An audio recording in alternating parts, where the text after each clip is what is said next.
Okay, so it is, let's see, what's today? It's Saturday, August 18th, 2018, and they have commenced with the decommissioning and disassembly of the induced draft fan turbine for number 2 boiler. They've removed the reduction gear, as you can see here. This is the coupling from the turbine.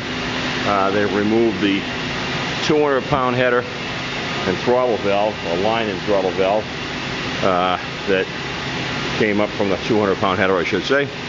That's gone. They've taken the top off the steam chest, and what you're looking at there was the ports, the entry ports, and the seats for the valves. And this is the this is what's called a nozzle block. It's a series of valves, and these actually float up and down so that they settle down by weight. And the steam on the heads goes down, or the steam going into the chambers goes down. And as this governor mechanism here raises, get this camera strap out of the way, as this governor mechanism raises these things here, these two guys, and by the way, there's a spring-loaded mechanism inside there that forces this down. It wants to close when there's no pressure counteracting it. That's how the governing mechanism works. Anyway, as the governor operates, this floats up and down, allowing steam through ports to go around these valves. It's very similar to poppet valves in a car, except there's steam instead of exhaust gas or air fuel mixture going through them, as in an internal combustion engine. So anyway, that's the business end of the governor as far as the steam chest goes. Now the governor itself is over here, but you really can't. Oh, where is it? I'm sorry. No, the governor's still on the turbine. And it's pretty much been disconnected. The linkage is all taken apart. That went to the steam chest, obviously. A lot of the auxiliaries, the oil cooler, and so on have been stripped off. And over the next few days, maybe the next couple of days, this is going to be completely disassembled and removed, the turbine.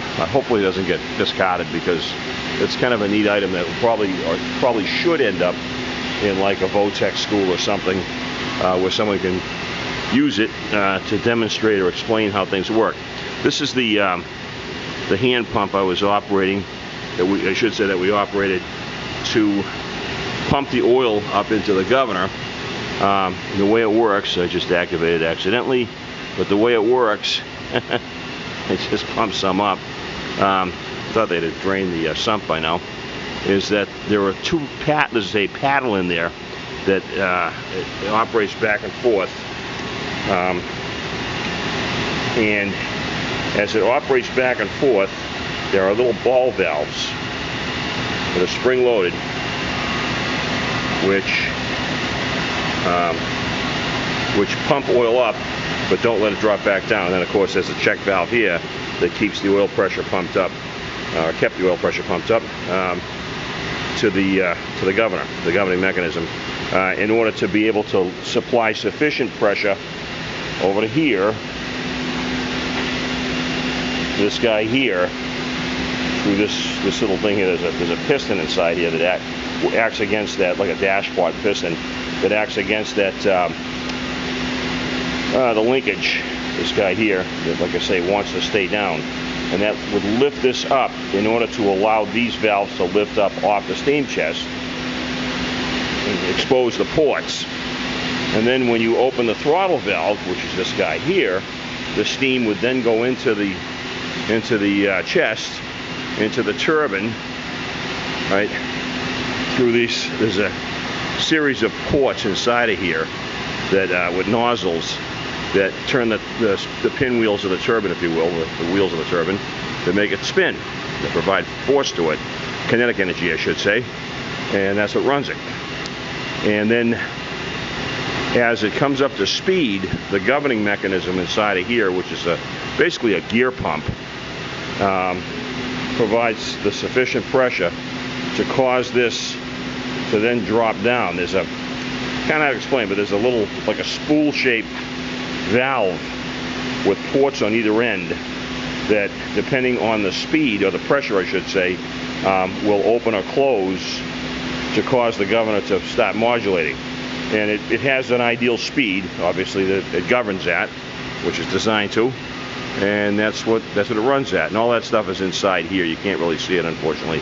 Kind of wish I had a cutaway of this, because it's a neat little mechanism, and it's well, I mean, nothing's foolproof 100%, but you know, the fact that it's operated pretty much flawlessly for 70 years speaks to its endurance and the efficacy of its design. Is a good word, efficacy. Look that one up. This is the test trip here, which is also an overspeed trip. The shaft is behind here. It's like right in the center line, if you can imagine here. And on the shaft is a little button that has a spring attached to it, which centrifugal force is working on, and it's trying to work against that spring. And what happens is it's the overspeed trip. If for some reason the turbine overspeeds, the centrifugal force will cause that button to overcome the spring pressure and stick out just far enough to hit the same overspeed trip, or the same throttle trip that the lever behind this thing is attached to. And that's what causes the turbine to stop. That shuts the steam off. What it does is just drop the, you have to go back over to the throttle valve here. It just drops the valve, boom, right down, and it shuts off the steam supply, and turns the turbine off so it doesn't overspeed. Overspeed is not a good thing. You know, it's very destructive. The turbine can fly apart in a matter of seconds if there's nothing to hold it in check. This is the reduction gear, which was, of course, attached to the turbine that drove the fan. The turbine speed is about 3,600 RPM. Was about, I have to talk about this in the past tense now, was about 3,600 RPM. And I think it reduced, if I'm not mistaken, I think it reduced 3 to 1. So it ran the fan at about 1,200, I think. I'll have to double check that. It's a pretty simple thing to do. Just if you could see the gears, you just count the number of teeth and look at the ratio between the number of teeth, and that tells you what the speed ratio is, just like a transmission in your car, as to what the supplied speed is and what the outlet speed is that would drive the fan, which is inside this big enclosure here. The light's not great in here, so unfortunately we can't really see a whole lot of that. Anyway, I'm on nights, and it's kind of course it's dark, and so as a result I really can't get a whole lot of stuff. But this is going to be, by the time I go back on days and I'm here in the daylight, this stuff is going to be gone.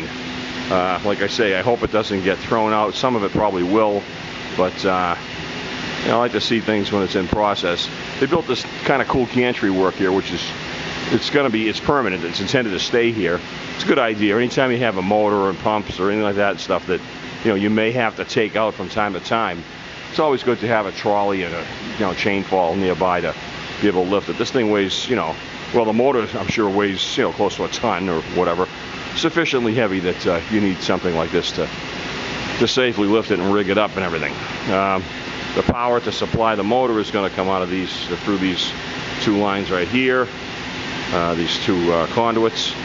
They go down to a breaker somewhere, and that's about it. Farewell, number 2 ID fan turbine. You have served us well since 1949. I'm gonna miss it. It's kind of cool. It was, a little bit of work to get it going and stuff, but it was fun work. It wasn't, it was kind of legacy stuff. It was, you always felt like, you were carrying on a tradition.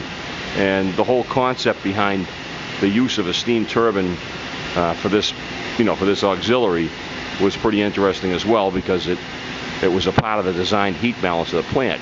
And that was from an era when they measured efficiency in the reduction of the amount of coal it took to produce a given unit of steam or whatever. And in that respect, Kendall was kind of you know, it was a pretty landmark station in its own way at the time.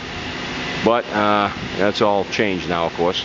However, that's it. A little bit of grassroots steam engineering 101.